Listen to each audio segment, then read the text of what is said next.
गौतम बुद्ध अन्तर्राष्ट्रिय विमानस्थललाई हवाई रुट दिन भारतले राख्यो यति खतरनाक शर्त। विमानस्थलमा भारतीय कर्मचारी राख्न पाउनुपर्ने माग। भारतको गोरखपुरमा रहेको सैन्य क्याम्पलाई नेपालमा जडान गरिएको रडारले सुरक्षा जोखिम थपिने भारतको चिन्ता। उत्तर कोरियाले परीक्षण गरेको अमेरिका र जापानी सेनाको जासुस गर्ने स्याटेलाइट जापानी समुद्रमा खस्यो। जापान र दक्षिण कोरियामा मच्चियो खैला बैला।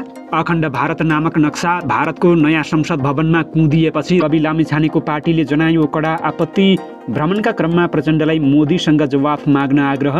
चिनिया उच्च स्तरीय नेताहरूको टोली नेपाल भ्रमणमा आइपुग्यो। प्रधानमन्त्री प्रचण्डसँग भयो गम्भीर विषयमा छलफल। प्रधानमन्त्री प्रचण्ड भारत भ्रमणमा निस्किए। मोदीसँग यस्ता गम्भीर विषयमा छलफल हुने र उत्तर कोरियाको सत्ताको बागडोर किमपछि उनकी छोरीले सम्हाल्ने उनीसँगै अध्ययन गरेका साथीले गरे खुलासा। किमले पनि दिए यस्तो सङ्केत। नमस्कार, ग्रेटर नेपाल टिभीले तयार पारेको अन्तर्राष्ट्रिय न्युजहरूको सङ्गालो ग्रेटर न्युजबाट यहाँलाई हार्दिक स्वागत छ।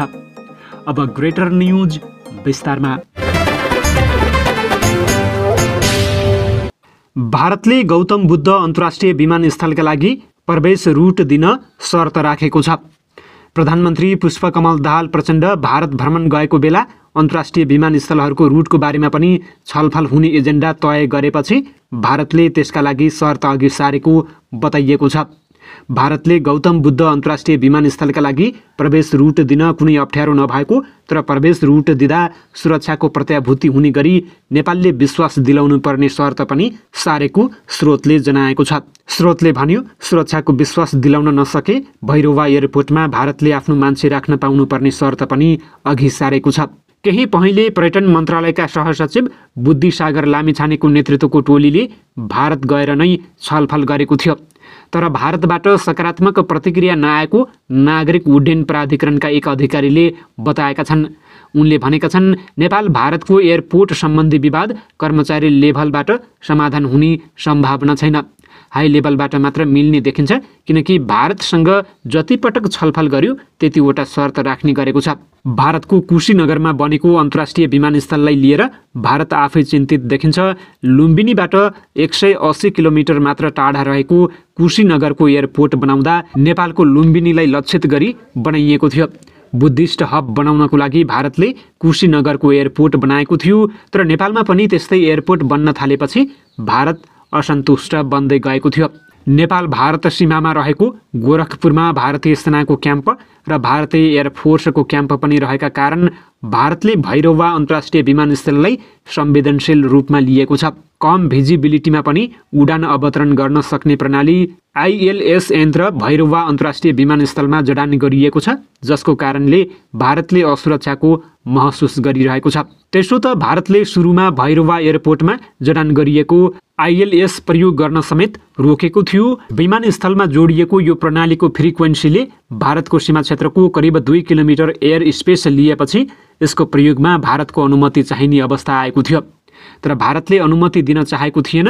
यद्यपि यो अहिले प्रयोगमा आइरहेको छ, तर फुल फेजमा प्रयोग भएको छैन। नेपाल भारतको सीमामा रहेको गोरखपुरमा भारतीय सेनाको क्याम्प र भारतीय एयरफोर्सको क्याम्प पनि रहेका कारण भारतले भैरवा अन्तर्राष्ट्रिय विमानस्थललाई संवेदनशील रूपमा लिएको छ। गोरखपुरमा एयरफोर्स भएको कारण त्यहाँ फाइटर विमान आउजाउ भइरहेका कारण ILSबाट त्यसको जानकारी प्राप्त गर्न सकिन्छ। भैरवा विमानस्थलको रडारले त्यसलाई तान्न सक्छ भनेर भारतले त्यहाँ आफ्नो 1 जना कर्मचारी राख्नुपर्ने प्रस्ताव राखेको छ। एयर रुटको अनुमति दिएपछि भैरवा विमानस्थलमा ओर्लिने विमानहरू आर्मी क्याम्पमाथिबाट नै आउने छन्। त्यसले गर्दा भारत आफ्नो सुरक्षामा ढुक्क हुन सकेको छैन। परराष्ट्र मन्त्री NP साउदले पनि भैरवा अन्तर्राष्ट्रिय विमानस्थल पूर्ण रूपमा चलायमान बनाउन भारतसँगको केही असमझदारीलाई हटाउने बारेमा छलफल हुने बताएका छन्। गौतम बुद्ध अन्तर्राष्ट्रिय विमानस्थलका महानिर्देशक हंसबहादुर पाण्डेले एयर रुट लगायतका विषयमा भारतसँग पहिलेदेखि नै छलफल हुँदै आइरहेको तथा प्रधानमन्त्री प्रचण्डको भ्रमणको क्रममा थप छलफल गरेर टुङ्ग्याइने बताएका छन्। एयरपोर्टमा भारतीय कर्मचारी राख्ने प्रस्तावबारे आफ्नो जानकारीमा नरहेको दाबी गर्दै महानिर्देशक पाण्डेले प्रधानमन्त्री प्रचण्डको भ्रमणले सबै कुरा टुङ्गिने विश्वास आफूले लिएको बताएका छन्।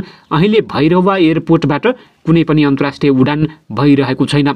जजिरा एयरले पनि आफ्नो उडान स्थगित गरेको छ। नेपाल वायु सेवा निगमले भने उडान गर्ने तयारी गरिरहेको महानिर्देशक पाण्डेले बताए। उत्तर कोरियाले अन्तरिक्षमा प्रक्षेपण गरेको पहिलो स्याटेलाइट समुद्रमा खसेको छ। अमेरिकी सैन्य गतिविधिको निगरानी गर्न प्रक्षेपण गरिएको स्याटेलाइट प्रक्षेपण असफल भएको त्यहाँको सरकारी सञ्चार माध्यमले जनाएको छ। प्रयास असफल भएपछि उत्तर कोरियाले छिट्टै अर्को स्याटेलाइट प्रक्षेपण गर्ने प्रयास गर्ने बताएको छ। रकेट प्रक्षेपणको कारण जापानले ओकिनावा टापुका बासिन्दाहरूलाई चेतावनी जारी गर्नु परेको थियो, तर जापानले पछि भने आफ्नो भूभागमा कुनै क्षति हुने खतरा नरहेको बताएको थियो। यसै क्रममा जापानका प्रधानमन्त्री फुमियो किसिदाले उत्तर कोरियाले ब्यालिस्टिक मिसाइल प्रक्षेपण गरे जस्तो देखिएको बताएका छन्। उनले जापान सरकारले यसको विषयमा तथ्याङ्क विश्लेषण गरिरहेको बताएका छन्। अर्कोतर्फ दक्षिण कोरियाको राजधानी सियोलमा बुधबार बिहानै आतंकको वातावरण बनेको थियो। यहाँ हवाई आक्रमणको चेतावनी दिन साइरन बजाइएको थियो भने सर्वसाधारणहरूलाई आपतकालीन चेतावनी सन्देशहरू समेत पठाइएको थियो। यद्यपि 20 मिनटपछि पुनः अर्को आपतकालीन सन्देश पठाएर पहिलो सन्देश गल्तीले पठाएको बताएको थियो। उत्तर कोरिया र दक्षिण कोरिया बीच 70 वर्षदेखि तनाव जारी रहेको कोरियाली प्रायद्वीपमा यस्ता गलत सन्देशले जनविश्वासमा कमी आउन सक्ने देखिन्छ। बुधबार उत्तर कोरियाको स्याटेलाइट प्रक्षेपण प्रयास अघि अमेरिकाले उत्तर कोरियाले ब्यालिस्टिक क्षेपणास्त्र प्रक्षेपण गरेमा संयुक्त राष्ट्र सुरक्षा परिषदका धेरै प्रस्तावहरूको उल्लङ्घन हुने बताएको थियो।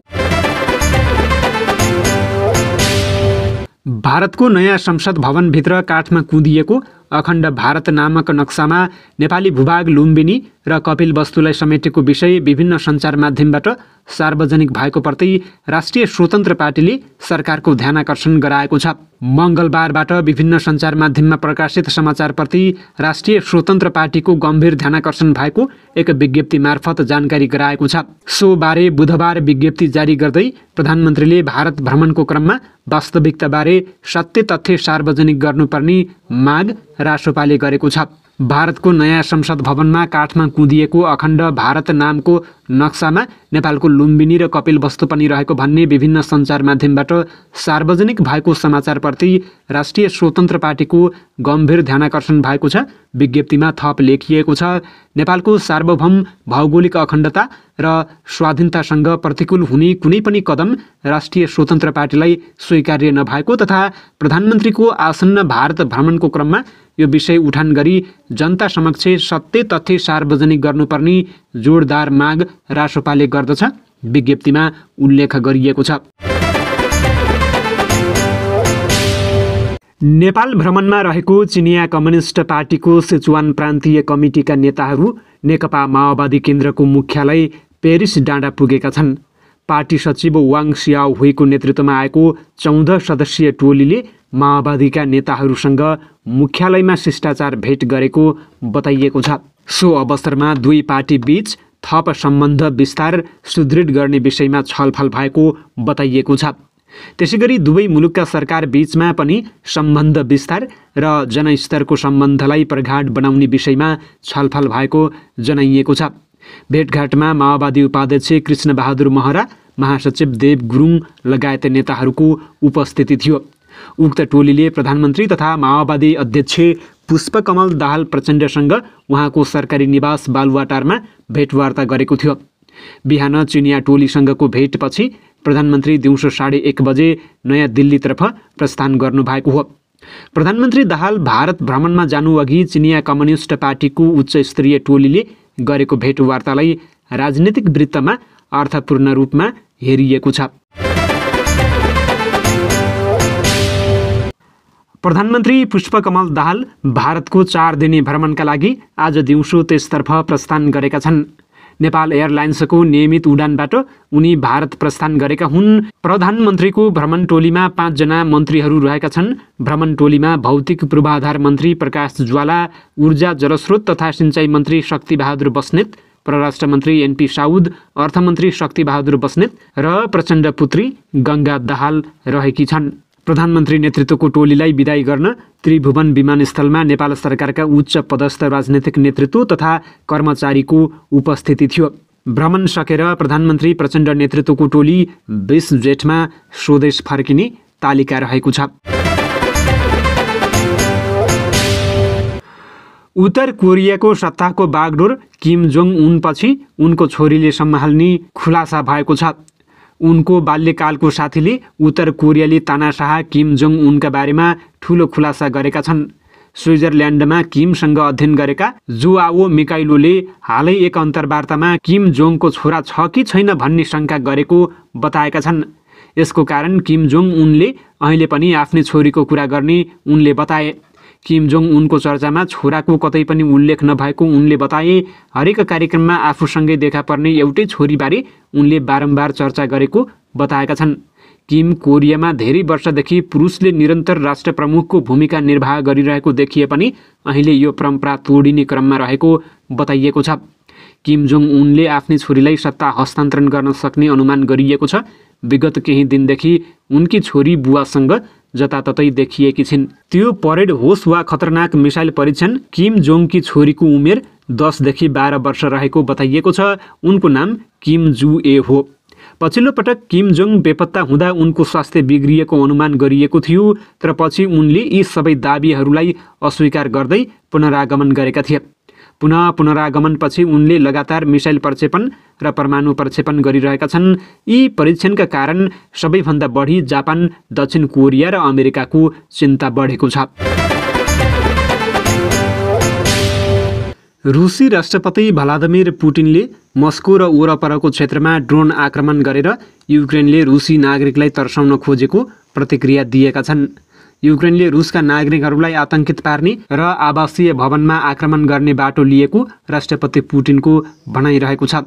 रुसको राजधानी मस्को जाने थुप्रै मानवरहित हवाईयानमा गोली प्रहार भएपछि उनको पछिल्लो प्रतिक्रिया आएको हो। मस्को नजिकका बासिन्दाले विस्फोटको आवाज सुनेका मस्कोका गभर्नर एन्ड्री बोरोबियोभलाई उद्धृत गरी रुसी समाचार संस्था तासले जनाएको छ। मस्को जाने बाटोमा थुप्रै ड्रोनहरू खसालिएको दाबी गरिएको छ।